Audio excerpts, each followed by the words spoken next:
Ah, mas que fantástico seria se pudéssemos aprender o japonês assim, como um passe de mágicas. Mas, como isso não é possível, eu vou passar para você alguns truques, algumas dicas para que você possa acelerar o seu processo de aprendizagem e aprender um pouquinho mais rápido o idioma japonês. Se você está interessado em ouvir o que eu tenho a te dizer, fique aqui neste vídeo, porque com certeza as dicas que eu vou te dar vai te ajudar nos seus estudos para você acelerar aí o seu processo de aprendizagem. Se você não me conhece, eu sou Jin Takahashi, sou idealizador do canal Fale Japonês, este canal que você está assistindo a este vídeo. Então, se você não é inscrito, inscreva-se agora mesmo e aproveite para ativar o sininho para receber as notificações de quando eu estiver aqui com algum conteúdo novo para você. Olha só, você já sabe o que tem que fazer, não é mesmo? Dá aquele like aí também para fortalecer o canal e fazer com que este conteúdo chegue a muito mais pessoas, porque com certeza vai ajudar muita gente. Eu quero trazer para vocês 10 itens, 10 truques que eu acredito, ou dicas, chame como você quiser, para que você possa acelerar o seu processo de aprendizagem do idioma japonês. O primeiro deles é foco nas frases comuns. Comece focando o seu aprendizado nas frases mais comuns do dia a dia, como um cumprimento, por exemplo, uma saudação, um ohayou gozaimasu, bom dia, um konnichiwa, que é uma boa tarde, um ikura desu ka, que é o quanto custa determinada coisa, não é mesmo? Para perguntar o preço. E assim, você vai aumentando um pouquinho a dificuldade ou o nível, não é? Destas frases. Foque nas frases comuns, depois você vai para, sabe, algo mais complexo, né? Onamae wa nan desu ka? Qual é o seu nome, não é?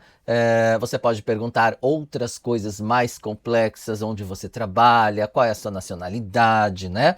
Kokuseki wa nan desu ka? Qual é a sua nacionalidade? Então, são frases simples, comuns, que você pode introduzir uma conversa e a partir daí você vai aumentando gradativamente o grau de dificuldade destas frases e obviamente tentar colocá-las em contexto, tentar praticá-las de forma geral, escrever também e obviamente falar sempre que houver uma oportunidade. Então, primeiro item é este. O segundo item que eu quero mostrar para vocês aqui é o uso de flashcards, né? O que nós chamamos de tangokado, que são esses word cards, né, tangokado, que são uns cartõezinhos para memorização de vocabulários, o famoso Anki, não é? O sistema de memorização espaçada, o sistema de repetição espaçada, que é o SRS.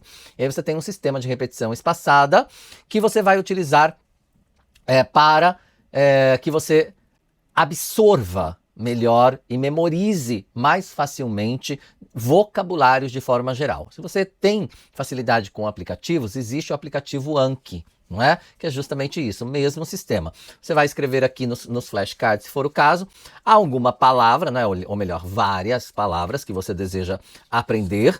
Então, eu vou utilizar para memorizar estes vocabulários, não é mesmo? O modo correto de usar é tentar visualizar em japonês, tentar se lembrar do significado e aí você vai lá e confere para ver se você conseguiu se lembrar corretamente. Você pode fazer o contrário também. Ver aqui ideograma e tentar se lembrar em japonês, tá? Isso também é possível. O terceiro item que eu quero passar para você é o consumo de mídias.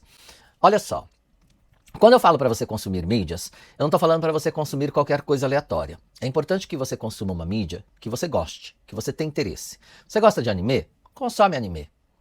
Para você ouvir, para você treinar a sua audição. Não aprenda Nihongo com anime. Eu já falei sobre isso em outros vídeos aqui para vocês. Não é ideal que você aprenda o idioma com a linguagem utilizada em um anime. Mas você pode desenvolver, não é, a sua audição, entender um pouco mais a pronúncia, né, da língua japonesa, dependendo do personagem, pode ser que tenha uma pronúncia mais próxima daquilo que a gente fala no dia a dia, mas de forma geral eles têm uma característica específica para aquele personagem, para que ele coexista dentro daquele contexto, não é? Então tome cuidado para não tentar imitar os personagens, porque você pode ser tido como alguém muito rude ou mal educado se você utilizar a mesma fala, mas você pode usar anime sim. Você pode usar dorama, você pode assistir a podcasts, você pode ouvir música, você pode ouvir noticiário, se você gosta de noticiário, um canal que fale sobre culinária, se você gosta de culinária. Então procure estar em contato com as mídias e, se possível, filme também em japonês, por que não?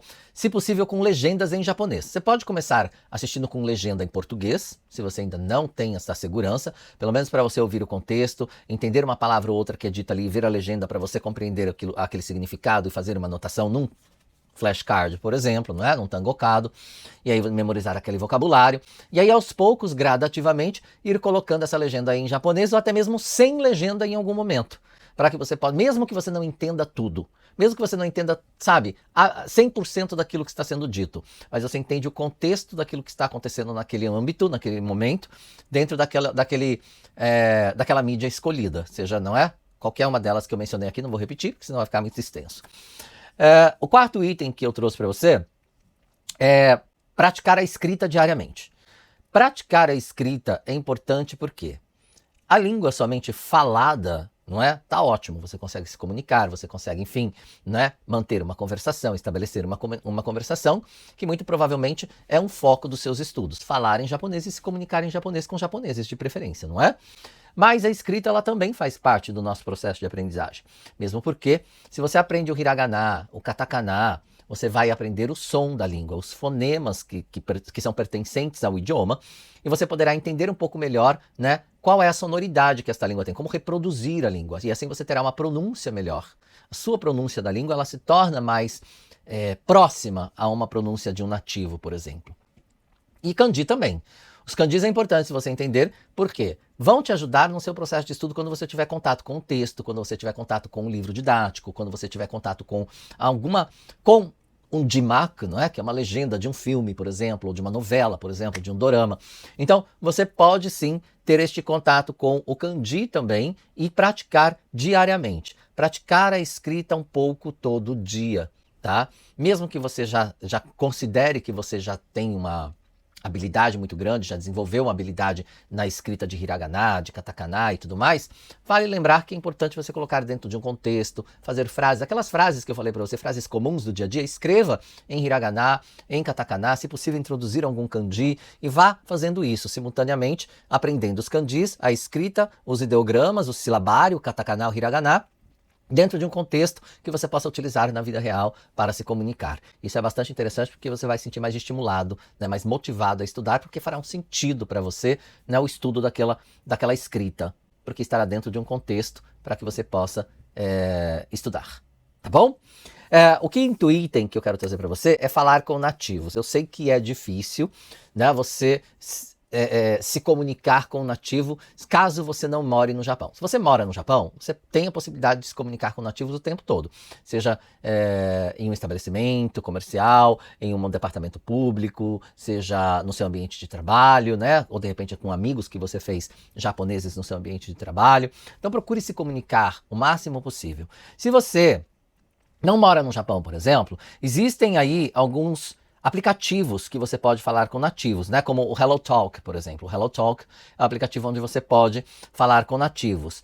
Tem o Tanden, por exemplo, também dá o Italk, tá? Tem o Italk, que você pode também utilizar. Se você tem afinidade com aplicativos, afinidade com o universo digital, eu acho que vale a pena você utilizar para que você possa desenvolver, praticar a conversação, tá? Com falantes nativos, né? Mesmo que você não more no Japão. Isso vai melhorar o quê? A sua confiança, vai melhorar a sua fluência, vai melhorar a sua pronúncia, vai melhorar a sua desenvoltura em relação à língua, a sua audição, tudo vai ficar muito melhor ao passo, né, que você vai tendo esse contato com nativos gradativamente. Então, é bacana porque você consegue entender um pouco melhor a cultura, falando sobre assuntos mais culturais, entender um pouco mais o comportamento do japonês, o uso de vocabulários coloquiais, por exemplo, do idioma, dentro de uma conversa informal. Então tudo isso vai ajudar você a desenvolver a língua como um todo, tá bom?